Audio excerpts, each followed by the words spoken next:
Hi guys, Petrik here. Today's video will be a bit different than usual. This will be my first Q&A on this channel, and hopefully there will be more to come in the future. But this video is to celebrate 3,000 subscribers, and I'm seriously thankful for you guys because I didn't expect that my channel would hit this number this fast. It's all because of you guys, and I'm so thankful.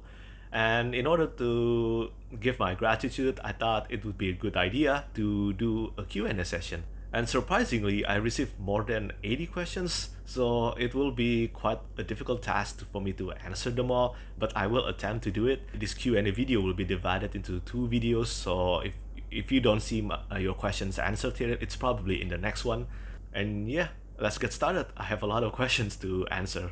The first question, what's your favorite ongoing manga series? There is a lot of ongoing manga series that I consider as my favorite right now.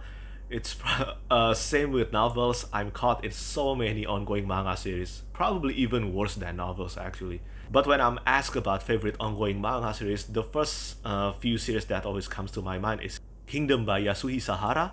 This is an amazing historical fiction series. Boku no Hero Academia, which is My Hero Academia in English, by Kohei Horikoshi. And then of course Berserk by Kentaro Miura, Spy Cross Family by Tatsuya Endo, and Attack on Titan. And speaking of Attack on Titan, look at this t-shirt that I'm wearing right now. So cool, right? I won this t-shirt when I was in Japan years ago. And by the way, the final season of this anime just came out, and wow, if you haven't watched it, it's really time for you to catch up. This is one of my favorite anime series. I've been watching it for almost 10 years, and this final season is going to be amazing. And second question, what is your reviewing process and what is your reading speed? As for reviewing process, I don't actually have one, but I usually divide my reviews into 5 categories. The plot, the characters, the writing, the actions, and the world building. This applies usually for fantasy books, and of course sometimes I don't put some of these depending on the book. But if you check out my reviews, most of the time you will see these five elements being mentioned. As for reading speed, in about an hour, I think I read about 30 to 50 pages depending on the thickness and denseness of the book. Third question, have you ever experienced a reading slump? If so, how did you get out of it? I'll be honest, I never experienced a reading slump. However, I do experience a genre slump.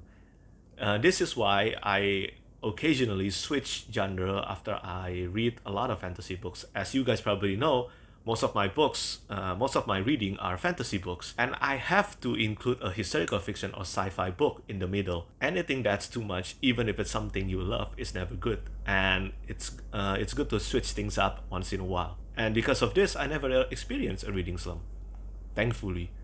Because I need to read every day. Onward to fourth question. Are you particular about the kind of book reviews you read or watch? And what's your favorite magic system?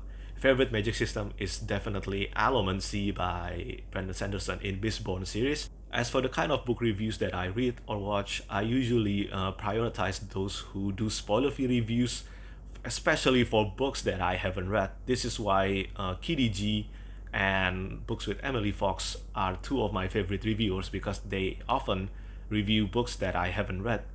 Let's move on to the fifth question.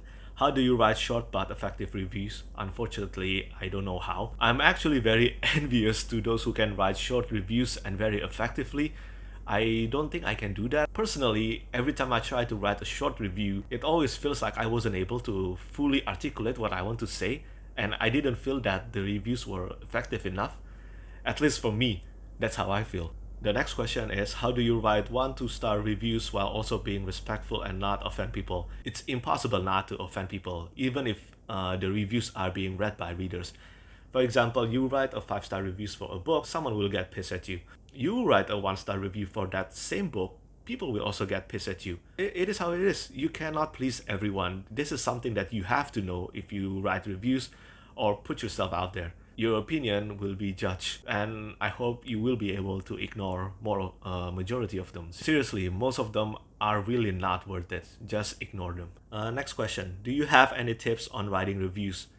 First of all, I don't think there is something like a wrong reviews. It is your opinion after all. But if I were to give a tips, I would always recommend to write what you're looking for in a review. Like I said earlier in my review process, in reviews I look for spoiler-free reviews that usually tells me about the plot, about the writing, about the characters, about the world building, and about the actions. And so majority of my reviews will contain them.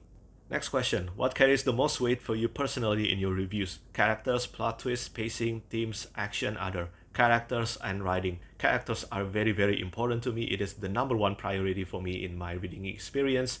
And the writing has to be good enough to be able to grab my attention for me to care about the characters. It doesn't even have to be beautifully written. Sometimes a simple writing do work, like Brandon Sanderson's. But whether a writing is good or not, I think is very, very subjective to each reader.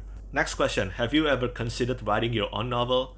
The short answer to this is yes, but I like to not talk about this too often and do not expect it to come out anytime soon. I forgot when I first heard about this, but there is this psychological effect. I think it was Josiah Bancroft, the author of Stanley in a Sense and Books with Emily Fox, that said this. If you have a plan and you have mentioned it, you seem to get this instant gratification that you have done the actual task even though you haven't actually done it. That really applies to me. So yeah, I prefer not to talk about this too much, but yeah, I do consider writing my own novel one day. Onwards to the next question. Do you have any tips for new and small channels looking to grow? I don't.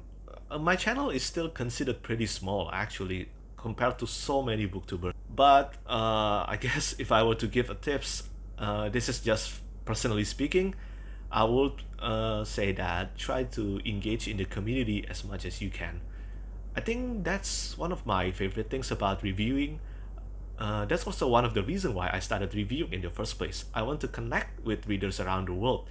I want to get my opinion out there. I want to discuss as politely as possible, of course, even though sometimes that doesn't happen.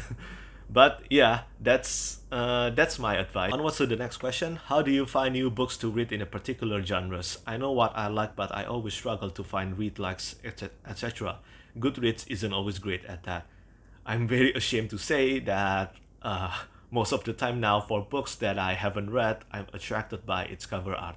I'm sorry, that's just the case with me. I need to get attracted at the cover art first, and if it's a book that already published, after I get attracted by the cover art, I check the reviews. As for the reviews, hopefully there will be trusted reviewers that have read or reviewed the books. Next question. If you could erase a book or series from your mind so you can experience reading it for the first time again, which series would you pick? Oh my god, this is such a difficult question. I have so many books that I want to experience again for the first time. But if I really, really have to choose, it would be, of course, my top favorite books and series, like the one I mentioned in my top completed and ongoing series right now. The Faithful and the Fallen and Of Blood and Bone trilogy by John Gwynne, the Stormlight Archive by Brandon Sanderson, and then the First Law series by Joe Abercrombie, and Malazan Book of the Fallen by Stephen Erickson, and there's still so many more. But there are also those who got so much better on reread, like the Kingkiller Chronicle. On the first read, I loved them, but on the second read, I absolutely loved the series. There is some cases like that, and I think Malazan, Book of the Fallen, and The Realm of the Elderlings by Robin Hobb are cases of those series, and I'm looking forward to read them again, hopefully next year. The next question is, which animal companion is your favorite and why? I pretty much love any kind of animal companions, but my favorite would have to be Storm from The Faithful and the Fallen by John Gwynne, and then also Night Eyes from The Realm of the Elderlings by Robin Hobb. Next questions. Do you take notes when you write reviews? I don't. I usually only highlight quotes that I loved on my Kindle. If it's on a physical copy, I took a picture. That's it. And how to manage reading speed to read thick books. Here's my number one advice to read faster. Put your phone away. That thing is a time-consuming device. You know how it is. You read one chapter and then I'm gonna check this notification, just one. And then you open Twitter, and then before you know it, you just doom scrolled for 15 or 30 minutes. That's the time that you could have spent to read about one or two chapters. It always happens, whether it's Twitter or Instagram or maybe Goodreads. If you have some time to read, for example, let's say 15 or 30 minutes, you put that phone away, you read without checking the phone. I know this can be very difficult, but trust me, this is one of the best way to increase your reading speed and how much you read in a day. The next question is, how does reviewing to your blog and Goodreads differ from Booktube? Oh, and the next one is also related. What are the changes, difficulties, and issues you had to face while moving from Goodreads to Booktube? Well, I'm not moving from Goodreads. I'm still doing my reviews on Goodreads. But as for difficulties, there is the number one thing that come to my mind is the time spent. It takes a lot of time for me to edit videos, so much time. Usually 40 minutes video or 1 hour video takes me like 3 days. 3 days for me to edit so that I can feel satisfied with them. As for writing reviews, I can get about 1000 until 2000 words review within 1 or 2 hours. That's much faster and much more effective. But hopefully one day, I hope that my Booktube reviews and my Booktube editing skills can improve so that I can edit so much more faster than before. Next question. Oh, I received a lot of questions on this. Favorite non-fantasy books. It is the Cemetery of Forgotten books by Carlos Ruiz Zafón. In my reviews of Labyrinth of the Spirit and the fourth book in the Cemetery of Forgotten books, I called it my number one non-SFF book. It's one of the best books I've read this year and of all time. Next question is, how or when did you start getting into fantasy series? Here's the thing, I've always been reading since I was a child, but it was specifically for manga.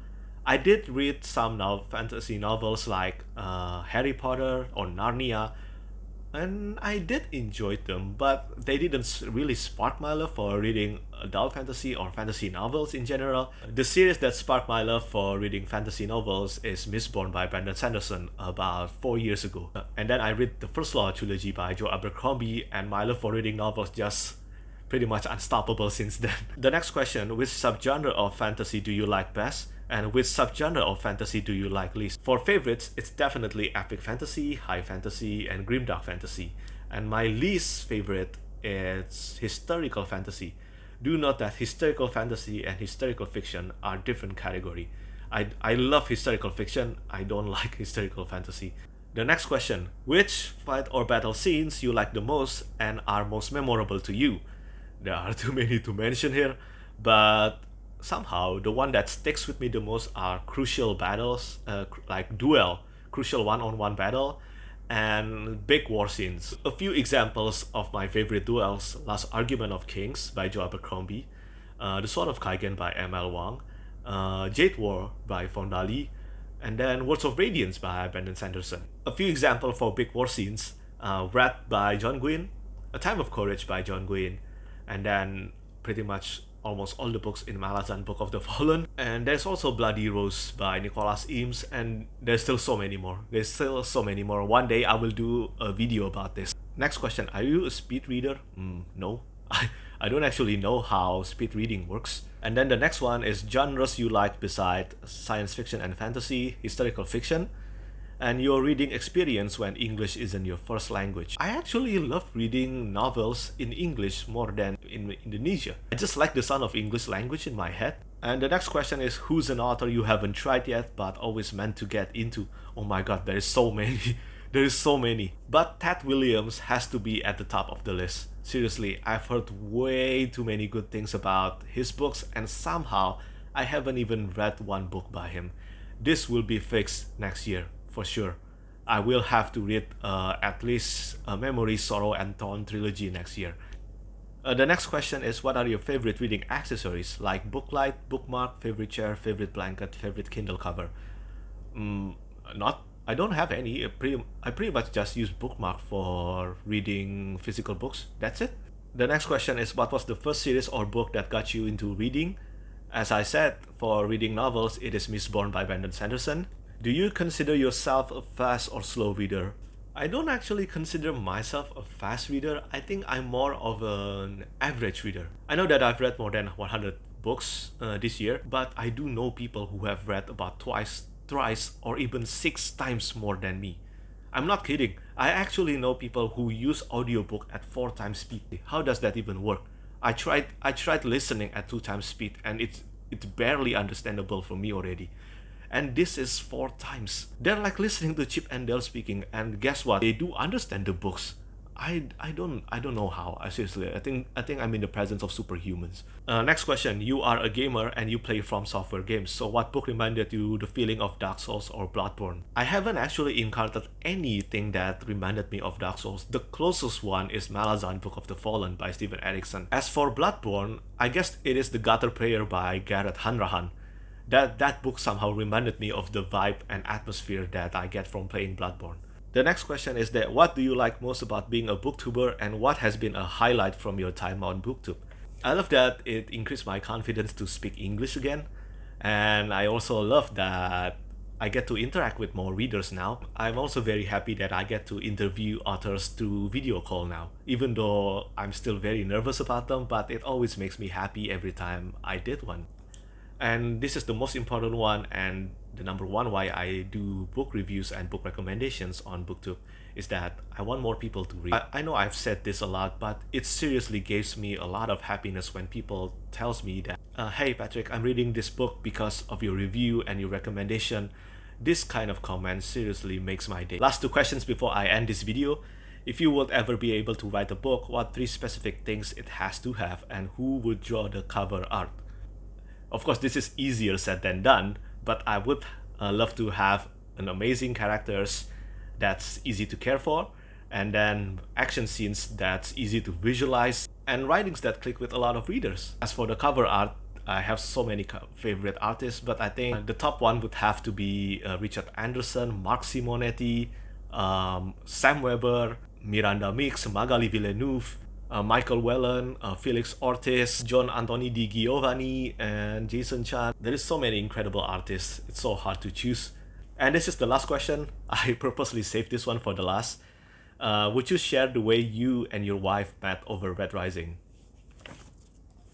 First of all, I'm not married yet. We're engaged right now. As to how we met over Red Rising, first we became friends on Goodreads. And no, this isn't like those creepy messages that you often get like, oh, will you be blah blah blah blah blah. No, it's not something like that.